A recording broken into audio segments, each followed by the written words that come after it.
What's up, guys? Can you hear me?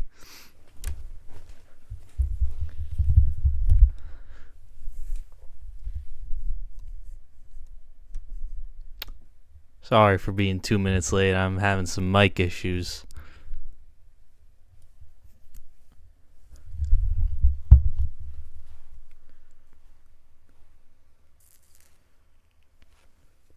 It looks like my mic is working on OBS, but I'm not sure.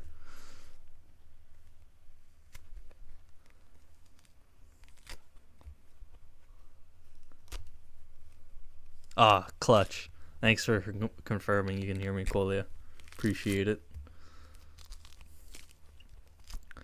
So how we doing tonight? Oh, hang on.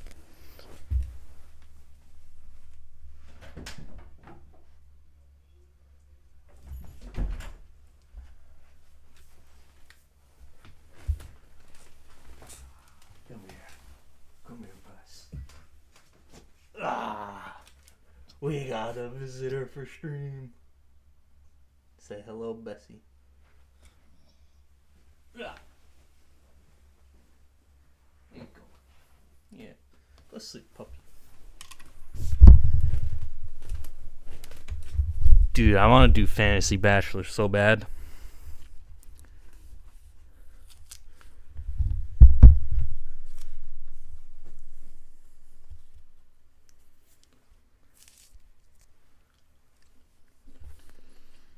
I'm doing pretty good. Oh shit, why am I dropping so many frames?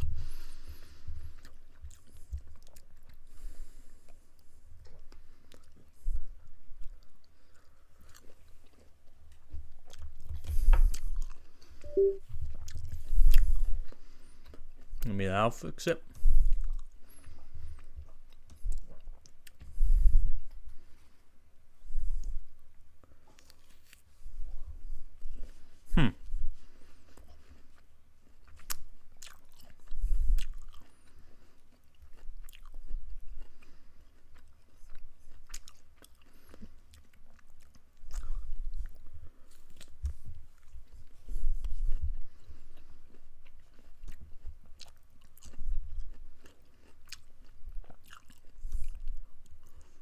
Trying to figure out why the frames keep dropping. Before I get into this, yeah, what the heck?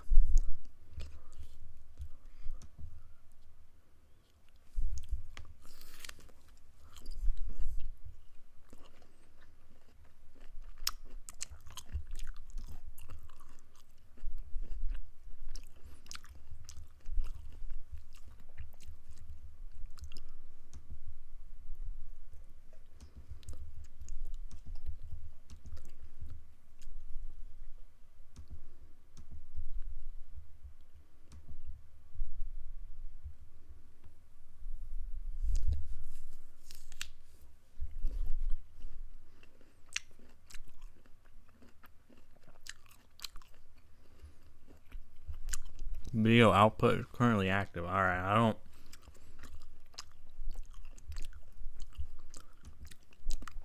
Alright, I'll be right back, guys. I got to fix this.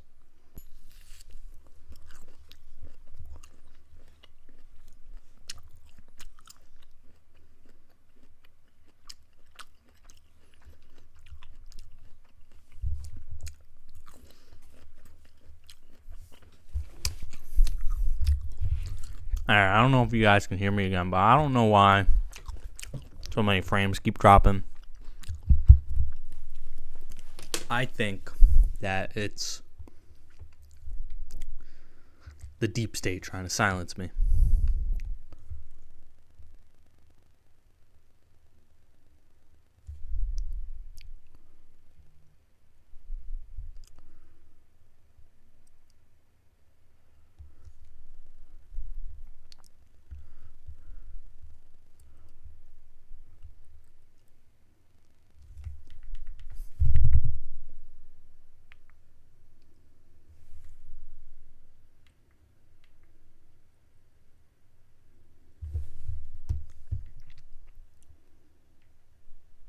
Okay, looks like I'm live again. I'm just gonna roll with it because it's not like I'm playing a video game or anything. The frames don't really matter that much.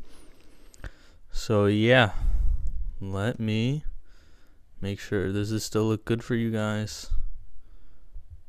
Okay, yeah. Let me make it a bit bigger.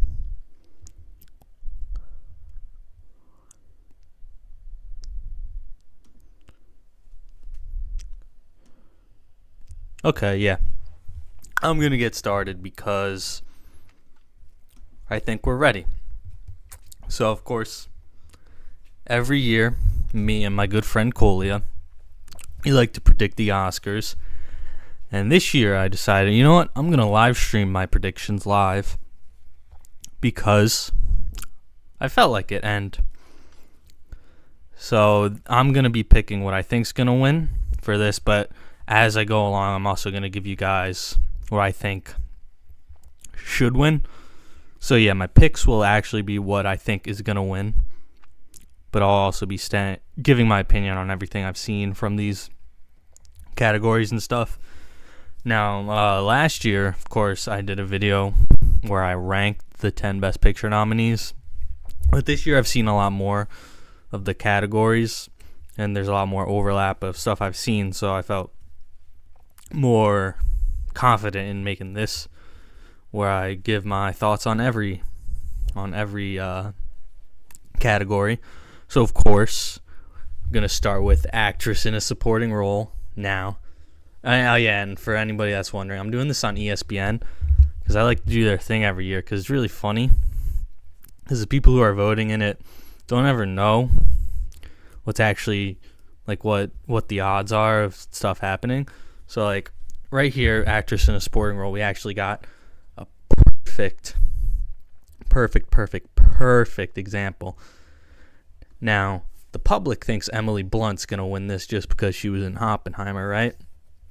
Everybody knows that this award is Divine Joy Randolph's. She's won every single award, every single contest that they've had, and quite frankly, she's my will win, and she is my should win. I do think she should win. Now, of course, I haven't seen Color Purple or Nyad, so I can't really comment on this. Danielle Brooks, she's good. She's good in the Peacemaker show.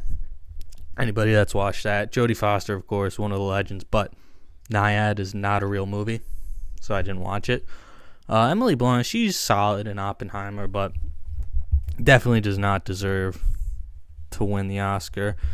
America Ferrera, I don't even know why she was nominated. She's not great in Barbie, but she does have the one big speech, so that's obviously why she was nominated. You know, if it was up to me, I would have not had her nominated. I don't know who I would have nominated in place of her. But yeah, definitely not her. And then Divine Joy Randolph, of course, Holdovers, pretty good at movie. Gonna be talking about it a lot tonight. But yeah, she is the best part of that movie. She's like the emotional core. She's so good in it. And it's gonna be a well-deserved win. Now we got animated short film. I watched 2 of these. So for all these shorts and stuff, I watched the top 2 on the site Gold Derby, which is like a site that my friend Colia taught me about, where it just like has people predicting the Oscars, and it's not like the ESPN one where it's just throwing darts at a wall. It's like people locked in doing research and stuff. So I watched the top 2 odds for all the short films from that site. So in first place was War is Over. It's inspired by the music of John Lennon and Yoko Ono. Now, of course, John Lennon, he's notorious for, you guys know. I'm John Lennon. I bait women. Yeah, but I'm going to pick it to win because I think it will win. But it was pretty terrible. very ham-fisted, very, very lame. And the connection to the Beatles, it's really just kind of out there. It doesn't make sense. Like, it's just kind of tacked on to the end.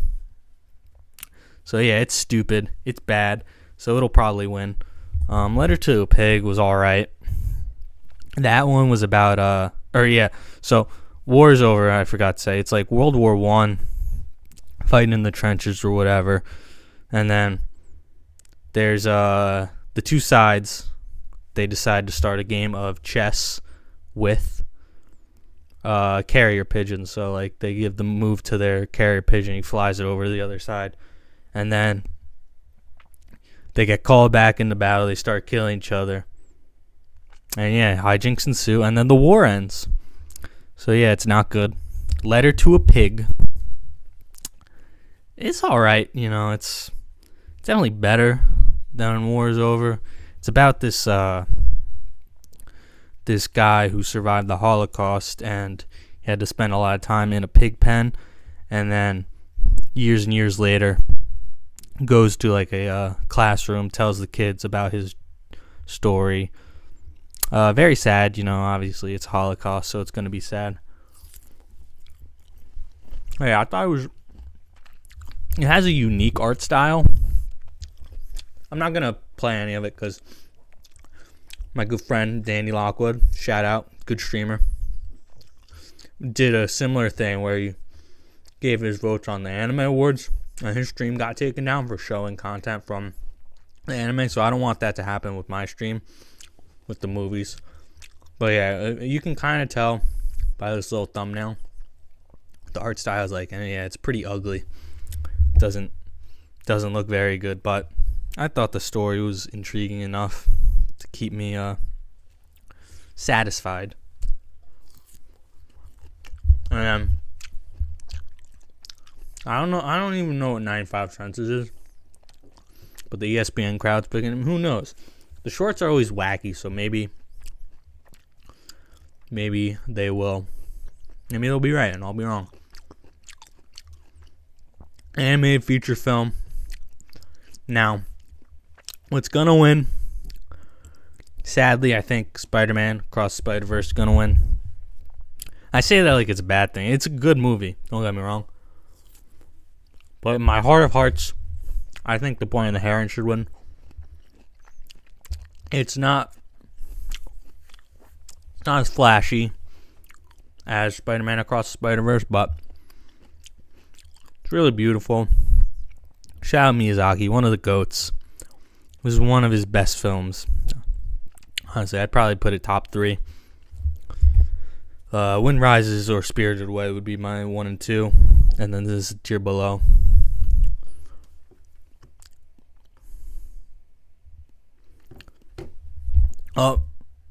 Oh, getting a message from Anthony. He said, WTF, Jack, we saw Spider-Verse together. I mean, like I said, man, it's a good movie. It is a sentimental moment, but Boy and the Heron is pretty good, and I did see Boy and the Heron with Danny, so I got sentimental views for that, too. The other movies, Robot Dreams. I have it downloaded on my computer.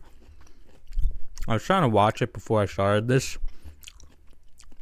but I couldn't finish it in time because I wanted to grind out the shorts instead.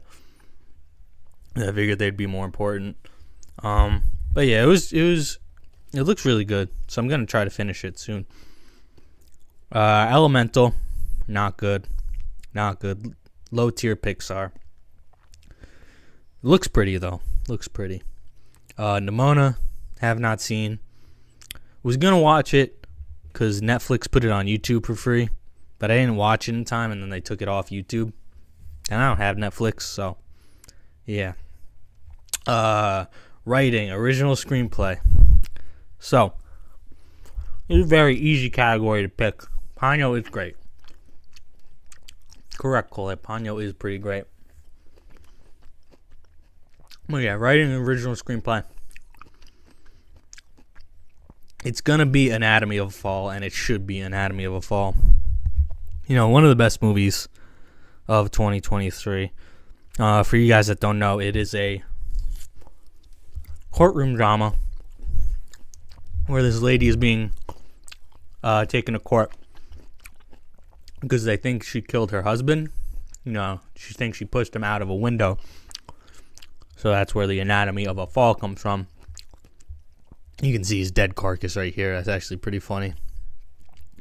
And yeah, it's all about her trying to prove her innocence and stuff. One of the great movies. Shout out 50 Cent, by the way. He plays a pivotal role in this movie. So yeah, it should win, and it will win. Holdovers, of course, pretty goated. It's I don't understand, or I guess I get why it's being picked by the ESPN crowd. It's probably the most seen of the bunch. But yeah, I would say, yeah, Anatomy of a Fall. Huge shout out to May December, though. Great movie. Incredible movie.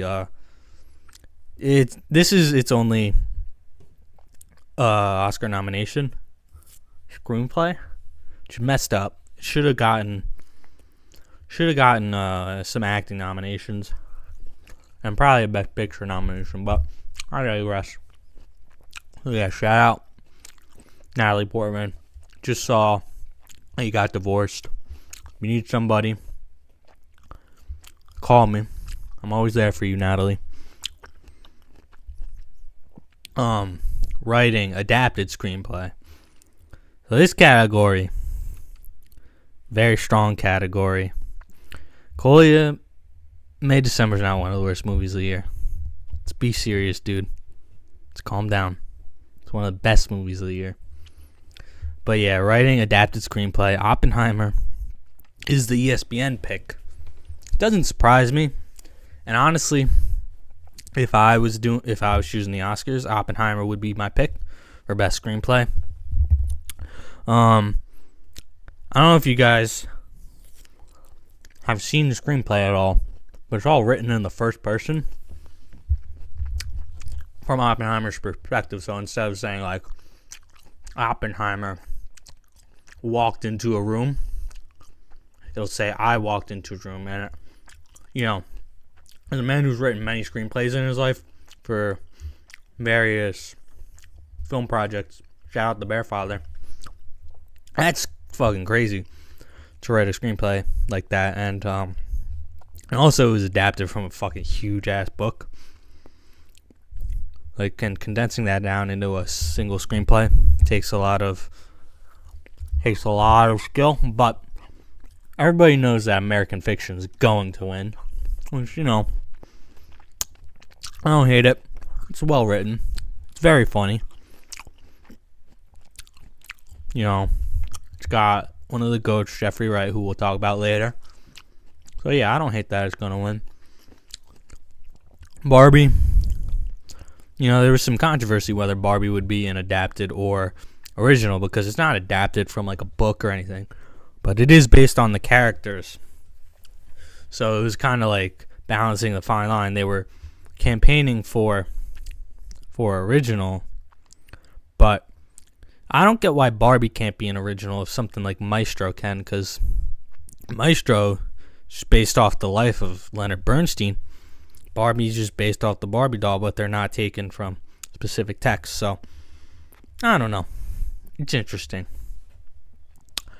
Speaking of Maestro, I'm going to go Maestro for makeup and hairstyling. Yeah, I mean, not a huge fan of the movie, but Maestro is pretty good when it comes to the makeup. So I have no qualms with Maestro winning. Golda did not see. Gotta be honest, I don't even know what Golda is. You know, I saw that it got nominated, and I was like, I've never heard of that. So yeah, Oppenheimer's makeup's alright, you know. Emily Blunt, when she's in her older makeup at the end, looks kind of goofy. So I can't really go, yeah, Oppenheimer had the best makeup. Side of the Snow, have not seen. I have no interest in seeing. Poor Things, the makeup's pretty great in that. Willem Dafoe, one of our goats, his makeup's pretty elite in that. You know, he's kind of like Frankenstein-y kind of chin. It's pretty sick. But yeah, Maestro. I don't hate it getting that. Production design. Now, this is where it gets interesting. Barbie and Poor Things, right? Poor Things only 6%. That's pretty crazy. So I think, and then when we go to the category right below, costume design, I think Poor Things and Barbie will end up splitting these categories. Of course, they're both elite in both categories. So I think Poor Things will get production design. Of course, if I had any of my picks, I would pick Killers of the Flower Moon. The way they fucking built the whole town for for the movie to take place in. Really incredible stuff. And I think kind of got overlooked when it comes to the production design. But I get it, because Barbie and Poor Things more fantastical, kind of, otherworldly looking stuff. And Killers of the Flower Moon looks, normal in comparison, but normal's not always bad. Normal can be incredible. Normal there is incredible. So yeah, shout out Killers of the Flower Moon, but I think Poor Things will win. Boo, poor pick, bad movie. What movie's overrated? Talking about Poor Things? Well, I don't know what movie you're talking about, Danny.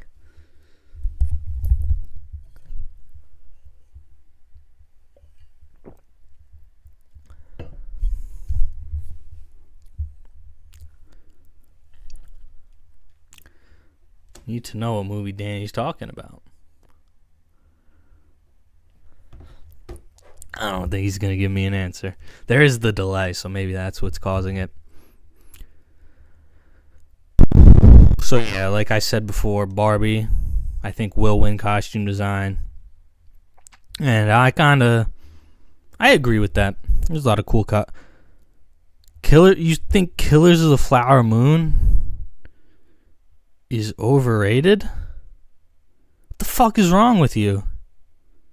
Get the fuck out of my chat if you're going to come here talking that bullshit. Respect Killers of the Flower Moon. Top 2 movie of the year. Everybody knows it. One of the best from one of our masters. If you can't appreciate Killers of the Flower Moon, you're just a piece of shit, honestly. Yeah. I'm talking to you, Danny. Alright. So yeah, like I was saying, Barbie. Elite costume design. I have no issues with it winning. Yeah, Poor Things costumes are pretty goated too. Emma Stone has a lot of cool dresses and stuff, and what's his name? Mark Ruffalo is pretty drippy a lot of the time. Oh yeah. Alright, we're on to international feature film. Zone of Interest is obviously the answer. Everybody knows it's going to win. It's the only one of these that's nominated for Best Picture, so it's like pretty much a lock. Side of the Snow, I guess it's the only one people have seen because it's on Netflix, and that's why it's so heavily picked. So yeah. Perfect Days I need to see. It finally came out in my area today, but I didn't have a chance to see it today. But I will see it soon. So yeah, it's about a man who cleans toilets. It sounds awesome. But yeah, so Zone of Interest. Zone of Interest is the pick. Napoleon deserves Film of the Year. It's a crazy fib. Solid movie, but like, Film of the Year? What are we talking about? What are we talking about? I don't even know if it makes the top 25. Top 30, who knows? All right. Now we're getting to the nitty gritty. Actor in a supporting role: Sterling K. Brown, Robert Downey Jr., Mark Ruffalo, Ryan Gosling, Robert De Niro. Now everybody knows Robert Downey Jr. is gonna win it. You know, it's his career achievement Oscar. But for anybody that's seen all these movies, everybody knows the best performance of these five. Robert De Niro, of course. He's incredible as King Hale. You know, one of the most evil characters I've seen in a movie in a long time. Real guy, by the way, so makes it even the more scarier. Yeah, Robert Downey Jr. I don't even think he'd be my pick of the Oppenheimer actors in a supporting role. I liked Matt Damon better in that movie. I liked Josh Hartnett better in that movie. I liked Tom Conti better in that movie. He was the guy who played, what's his name? Einstein. But yeah, so Bobby De Niro, of course, number one. Shout out Ryan Gosling, though. He's a close second. Sterling K. Brown, very good in American Fiction. Mark Ruffalo, again, I would have picked Willem Dafoe over Mark Ruffalo. But I don't hate the Mark Ruffalo performance. He plays a good asshole. Visual effects. You know, this is one of the hard ones. I don't know if it's going to be the creator or Godzilla -1. Yeah, Jason Clarke is pretty great in the film. Forgot about him. Shout out Jason Clarke. You know, there's a chance where Robert Downey Jr. is not even top 5 actors in a supporting role in Oppenheimer. All right, back to our regular scheduled programming. Creator or Godzilla -1. Now, I think the creator should win. Really stunning visual effects. How they did it with like $80 million just fucking boggles my mind. And yeah, I mean, not a great movie, not a very good movie, but fantastic looking movie. But yeah, I think I'm gonna say Godzilla -1 will win because you know, it just has so much passion behind it. So many people love Godzilla -1 and want to see it win. You know, so I think that it will win, but would not surprise me if the creator win either. Guardians of the Galaxy Volume 3, great VFX. Rocket Raccoon, of course, looks crazy. Dead Reckoning Part 1, great VFX, of course. Napoleon, great VFX, of course. But Godzilla gonna get the win. I'm spreading democracy across the galaxy. So am I, brother. All right, film editing. It's between Anatomy of a Fall, Holdovers, Killers of the Flower Moon, Poor Things, and Oppenheimer. Now, I'm not gonna pick it, but I do want to shout out Killers of the Flower Moon because you managed to make a 3.5-hour movie move like it does and not be boring at any single second. Incredible feat of editing. But Oppenheimer is going to win, and it should win because, man, that movie, the editing in that movie is pretty bonkers. My favorite edited movie the last couple of years, I really like how it's just a 3-hour long movie trailer. I like how snappy, how quick the editing is. It really adds to the subject matter of the movie, you know, racing to build the atomic bomb. So having it edited that quickly, that instantaneously makes a lot of sense. Jennifer Lame, I believe, is the editor. Started working with Nolan with Tenet, which, you know, Oppenheimer and Tenet are his 2 best movies. So, like, you know, I'm seeing the pattern there. Shout out Jennifer. All right, documentary short film. Yeah, ABC's a book banning. I watched that one tonight, and I watched The Last Repair Shop tonight. ABC's a book banning is gonna win. I don't think it should win. In fact, I think it was pretty garbage. Now, of course, I am against book banning because I'm not a fascist. Anybody that is pro banning books should, you know what I'm saying, So yeah, shout out. I agree with the messages of the movie, but it's just so poorly made. Or not even poorly made, just amateurly made. Like, you guys remember those kids react videos from like a decade ago? ABC's A Book Banning is basically that, but just like a bit higher of a budget. Yeah, I'm hoping it doesn't win. I'm hoping The Last Repair Shop wins. That was really good. That was about these like this repair shop in LA where they repair the instruments of kids, kids who play in their like school bands. Anthony Bully's Killers Flower Moon is overrated. Come on, dude. Get out of here. Go suck off Ryan Reynolds. Come on. But yeah, Last Repair Shop, it's about repair shop in LA where the kids, like less fortunate kids, can't afford the instruments. They get them repaired by this one shop, and it's like the only shop left in the area that will repair them. Really interesting stuff. Has a couple of different subjects that it talks about. I definitely recommend it if you like instruments. It's cool.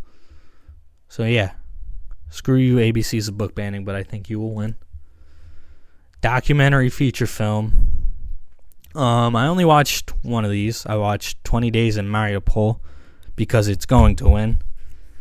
It's about the Ukraine-Russia conflict, and it's like the guy started recording the day it started in like February 2022. It's like the 16, or why am I saying 16? It's obviously 20 days. It's in the name. It's the 20 days, first 20 days of them being stuck in Mariupol, which is a city in Ukraine, and them having to take shelter, run from the bombings, all that stuff. And it's pretty good. Not a lot of the footage is like the best shot, but obviously hard to do that when you're in a war zone. I did think it was kind of wonkily edited, and a lot of the scene, or not a lot, but some of the scenes in it, like he's pointing the camera into people's faces whose houses just got blown up, who just got, lost family members, and they clearly don't want to be talking to him, and they clearly don't want to be put into this documentary. He puts them in anyway. I think that's kind of shitty. They like one dude told him to fuck off. You're a prostitute, and it's like that guy doesn't want to be in there. Why are you putting him in there? But yeah, otherwise it's pretty good. I want to see To Kill a Tiger because it's a cool name, but yeah, I don't know if I'll watch any of the other ones. But Eternal Memory is very good. Yeah, I gotta be honest, I haven't even looked into that one at all. Where's The Sound of Freedom? This isn't the Razzies. What are you talking about, dude? Come on. Get out of here. Cinematography. El Conde. Killers of the Flower Moon. Maestro. Oppenheimer and Poor Things. Oppenheimer. Gonna win, should win. Hoyt van Hoytema. One of the GOATs. Shot the best looking movie of the decade so far in Nope. Should have won the Oscar last year. Wasn't even nominated. So it's cool to see him get his due this year with Oppenheimer. Of course, the IMAX cameras, all that jazz. Shooting on film. Incredible stuff. Looks pretty great. Yeah, I really like the way they used the black and white and the color scenes and that to differentiate between the two different hearings that were happening. Yeah, it's really great stuff, and I know they had to invent black and white IMAX film to film those scenes. So yeah, if you're inventing new shit like that, it's probably safe to say you should win the award. Sound of Freedom's not a documentary, Danny. It's a movie. It's a fiction film. And yeah, we don't talk about bad stuff like that here. We talk about real movies here. Like The Wonderful Story of Henry Sugar. Shout out my man Wes Anderson. Gonna win his first Oscar. It's so crazy that he hasn't won an Oscar before. And it's stupid that it has to take him a short film to win it. Should have won a lot of Oscars in 2014 for Grand Budapest Hotel. But you can't hear me. Uh-oh. Can you hear me?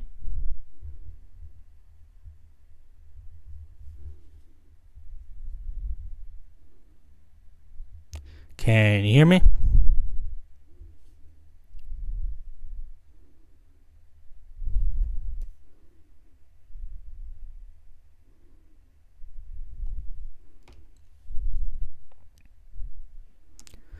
It's based on a true story.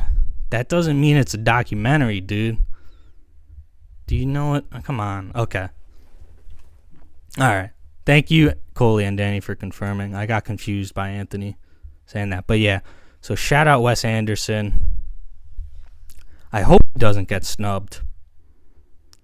But, you know, they can always be funky with the shorts. I also watched Red, White, and Blue. It's a really good story about these this woman traveling a couple states up to get an abortion. Shout out abortion. We're pro-abortion on the Hail Hydra Network. If you are anti-abortion,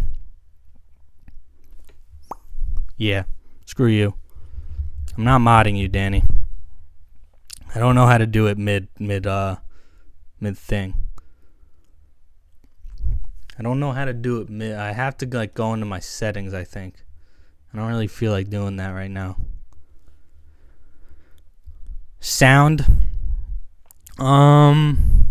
Again, this is one. Creator, Maestro, Mission Impossible, Dead Reckoning Part 1, Oppenheimer, and Zone of Interest. I'm stuck between Oppenheimer and Zone of Interest. Now, Zone of Interest has the best sound of the year. If it was my pick, I would pick Zone of Interest, but I'm stuck between whether the Academy will choose Oppenheimer or Zone of Interest. Yeah, I don't. You know what? I'm gonna call my shot. Say they pick Zone of Interest. You know, I don't know if you guys have seen Zone of Interest. I'm assuming you guys haven't, but it's a wonderful movie about the Holocaust. Very sad, but the way they use sound to depict shit is incredible. So yeah, should win and hopefully will win. And then best original score, American Fiction. Not sure why that was nominated. Don't remember the score being any notable at all. Indiana Jones and the Dial of Destiny, again, should not have been nominated. It was only nominated because it's John Williams, who is the GOAT. But come on, the score for Dial of Destiny, not remarkable. Killers of the Flower Moon, Robbie Robertson's posthumous score. Rest in peace, GOAT. Yeah, I don't think it will win. Don't think it should win. Jerskin Fendrix giving one of the best scores of the year. Shout out to those of us who have been on the Jerskin hive for a while. Winterize, one of the best albums of the past few years. Check out his song A Star Is Born if you want to get your mind blown. So it's been cool to see him get recognized for this stuff. See more and more people become fans of his. But of course, Oppenheimer should win and will win. Ludwig Göransson might be the new GOAT. Colia called it in the comments. He is the GOAT. You know, this Oppenheimer score is maybe the best score. Honestly, I want to say probably since Up. Up, of course, has best score of all time. Shout out Married Life. Oppenheimer might be number 2 all time, if I'm being honest. The score is phenomenal. Listen to it a lot. Yeah, shout out Ludwig. Music, original song. Now, of course, I'm Just Ken should win, because it's the only song in here that's performed actually in the movie. And it, my opinion is that the original song should be performed by an actor in the movie to be nominated. I hate that they can just stick a song at the end. Oh, hang on, I'm getting a call. Hello? Yeah, dude, Dial of Destiny sucks. Yeah, I know, Dial Destiny does suck. Why does it have 50% voted for it? Because it's ESPN, so they've seen 7 movies, and they only know John Williams, kind of deal. Well, what you're saying is rigged in a sense. Yeah. Well, he's not going to win the actual Oscar, so it's not rigged. ESPN rigged it. Yeah. Yeah. Fuck him. Fuck that movie. Yeah. Terrible movie. Garbage.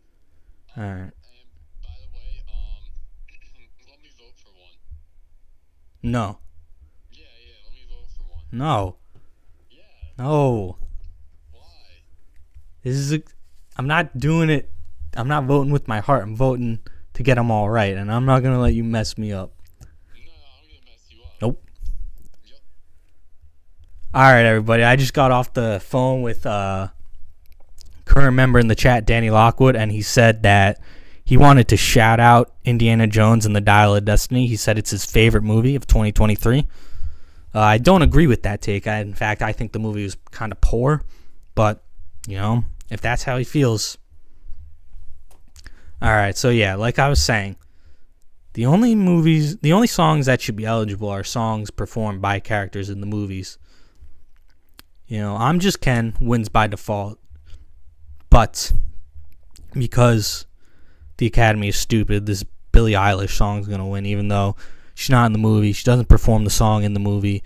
It's so stupid. God, I'm Just Ken, going to be robbed, and I hate it so much. All right, we're back to actor in a leading role. Bradley Cooper in Maestro. Paul Giamatti in The Holdovers. Coleman Domingo. Cillian Murphy and Jeffrey Wright. Bradley Cooper. This nomination should be for his role in Dungeons and Dragons: Honor Among Thieves. Shout out to the real ones who have seen that movie. His role in that movie is pretty great. Coleman Domingo, Rustin, have not seen it. Will not see it. Yeah. But shout out Coleman Domingo. He's a pretty good actor. He was good in Drive Away Dolls. Paul Giamatti, pretty goated in The Holdovers. One of the GOATs. Jeffrey Wright, of course, maybe our finest living actor. Nobody's doing it like Jeffrey. Of course, everybody knows him from his role in The French Dispatch, or his role in The Batman, or his role in the James Bond movies, or his role in The Ides of March. So I'm glad he finally got nominated for American Fiction. He's really good in that movie. He might be my number 2. He's really funny. Got great comedic timing. But Cillian Murphy is going to win and should win. Titanic performance. Carries 3-hour movie on his back. So goated. That movie does not work without him. And it really is one of the best performances in the past few years. And I'm glad he's going to win instead of these other guys. He deserves it. Directing. Justine Triet, Anatomy of a Fall. She did a tremendous job with that movie. She might be one of my top picks. Martin Scorsese for Killers of the Flower Moon, of course, one of the best movies of 2023. One of the best movies of the decade. One of Marty's best movies. It's kind of messed up. He only has one Oscar. You know, you would think somebody as good as he would have way more than that, but you know, it's sad. Yorgos Lanthimos, great job. Poor Things, great movie. He's doing his shit. But, oh yeah, and Jonathan Glazer, Zone of Interest, of course, like I said. One of the most haunting movies of the year. But, of course, my pick is Coley Zabler for Best Director. Just kidding. One year he will be Best Director. But this year is Christopher Nolan's, and I do think he should win as well. You know, Christopher Nolan, great director. Hadn't quite made a masterpiece yet, but I think with Oppenheimer, he finally made his masterpiece. Finally made his Goated with the Sauce movie. And I think him getting celebrated with the directing Oscar is well deserved. Actress in a leading role, Annette Bening, Nyad. Again, Nyad's fake movie. Carey Mulligan in Maestro. I don't know. She's fine in Maestro. But like best actress nomination, I don't agree. You know, should have been like Kaylee Spaney for Priscilla or Greta Lee for Past Lives, or you know, Margot Robbie for Barbie. Carey Mulligan, Annette Bening, they should not be here. Emma Stone, she's very great. She would not be my pick, though. My pick would be between Sandra Hüller and Lily Gladstone. I think I would pick Sandra Hüller, but I think Lily Gladstone's going to win. Of course, it's neck and neck between Lily Gladstone and Emma Stone. I do think Lily Gladstone gives best performance of the year. Really haunting performance. There's a lot of argument whether her performance is leading or supporting. And I think it could fall into both. I'm fine with it being stuck into leading. It doesn't bother me at all, and I do think she's gonna win.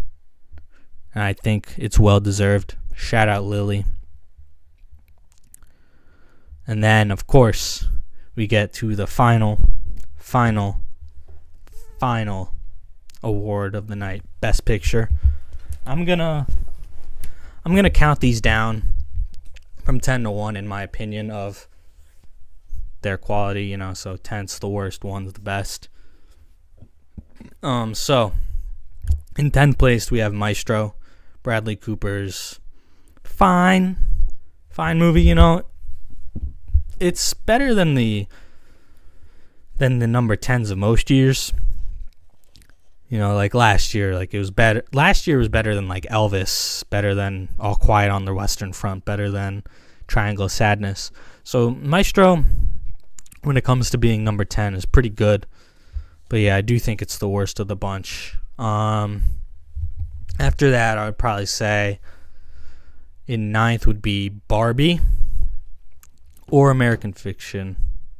But I'm going to say Barbie at 9, American Fiction at 8. Both are very similar in my eyes. They're both very good comedies. And they're like, again, like most years they'd be higher, but 2023 is just such a strong year for movies. And I think those movies being at 9 and 8 respectively, not an insult. Not an insult at all. Yes, Cole, Maestro is significantly better than All Quiet. It is. Shout out Bradley Cooper. Alright. And then, of course, at number 7, we're going to go Past Lives. Saw this in like June.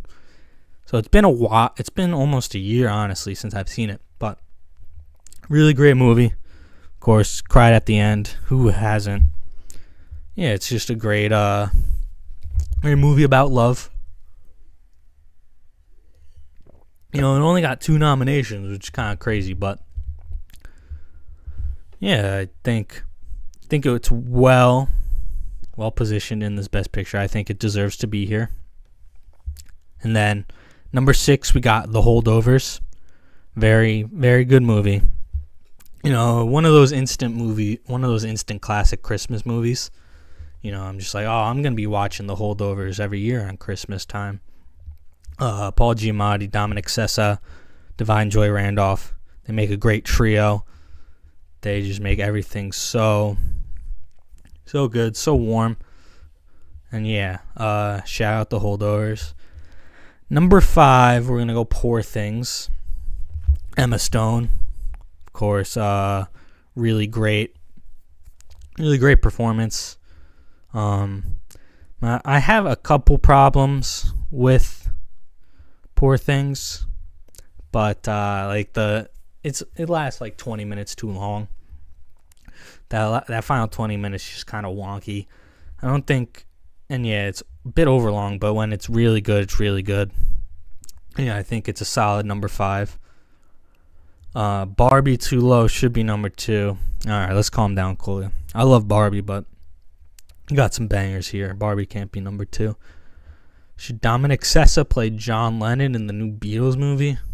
No, if he's going to play anybody, any musician, it should be Bob Dylan. I don't want him stuck playing fucking John Lennon. Shout out Dominic Sessa. Anti-shout out John Lennon. I hate you, John Lennon. All right, and then number 4, we're going to put Zone of Interest. Again, a really haunting movie about the Holocaust. It's about I don't think I've gone into what it's about. It's from the perspective of an Auschwitz officer and his family, and they live right on the other side of Auschwitz. And man, like, you just hearing all the suffering in the background while they're going about their day. Really haunting stuff. And then the ending, not going to spoil it, but one of the great endings of the year. One of the great endings of the past couple years. John Lennon, Our Bait Women. Timmy Chalamet is playing Bob Dylan.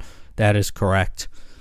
Forgot about that, honestly, but they would both make great Bob Dylans. But of course, we all know the greatest Bob Dylan of all time is Cate Blanchett. That one time she played Bob Dylan in a movie, that's pretty goated. Sandra Huller is great in the film. I think if she wasn't nominated for Best Actress for Anatomy of a Fall, I think she would have been nominated for Best Supporting for Zone of Interest. Oh yeah, and then number 3, speaking of Anatomy of a Fall, is Anatomy of a Fall. Again, great courtroom drama. It's rare that I do this, but I want to shout out a French person, Justine Triet. You made something good in France. It's rare, but it does happen. So yeah, shout out Justine Triet. Shout out Sandra Huller. Shout out Messi, aka Snoop. Yeah, very compelling stuff in Anatomy of a Fall. Yeah, and then number 1, number 2, neck and neck between Killers of the Flower Moon and Oppenheimer. But at number 2, I am going to put Killers of the Flower Moon. Like I've said before, one of the great movies.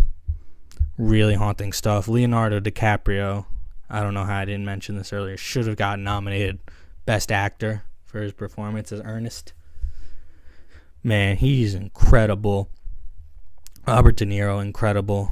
Lily Gladstone, incredible. Just flawless movie. Nothing wrong with it. One of, like I was saying, with much like Zone of Interest, one of the great endings of the year. Shout out Marty. The Marvels snubbed.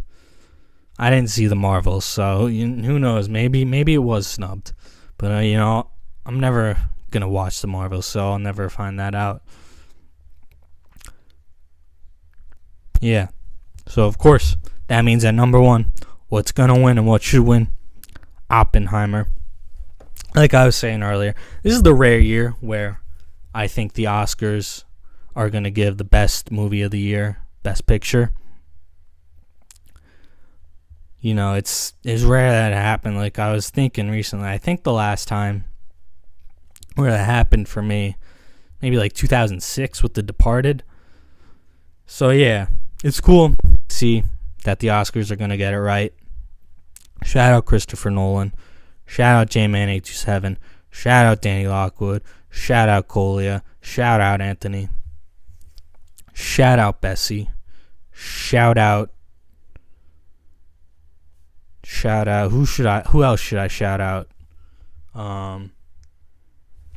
Shout out Barnacle Boy. Yeah. Shout out. 2022 with Coda. Holy, get out of here. Coda's not a very good movie. Come on. Screw Coda. That year, Licorice Pizza should have won that year. Licorice Pizza, everybody knows. Best movie of 2021. Shout out Guinness. Yeah, so I'm going to submit my picks now. Oh, wait. The tiebreaker. How many seconds will the first acceptance speech be? I think you guys know where I got to go. 69. Shout out MF Doom. Shout out Maggie. All great shout outs. So yeah, I'm going to submit my picks now. Aha, do I agree? No, I'm okay. And then, let's create a group called the Hail Hydras. Everybody gets one entry. So yeah, if you're on ESPN, yes, shout out Big Kev Dog. If you're on ESPN, you want to join my ESPN Pick'ems League, join the group Hail Hydras. It's pretty goated. Copy invite link. Hang on. How do I type? Oh, there we go.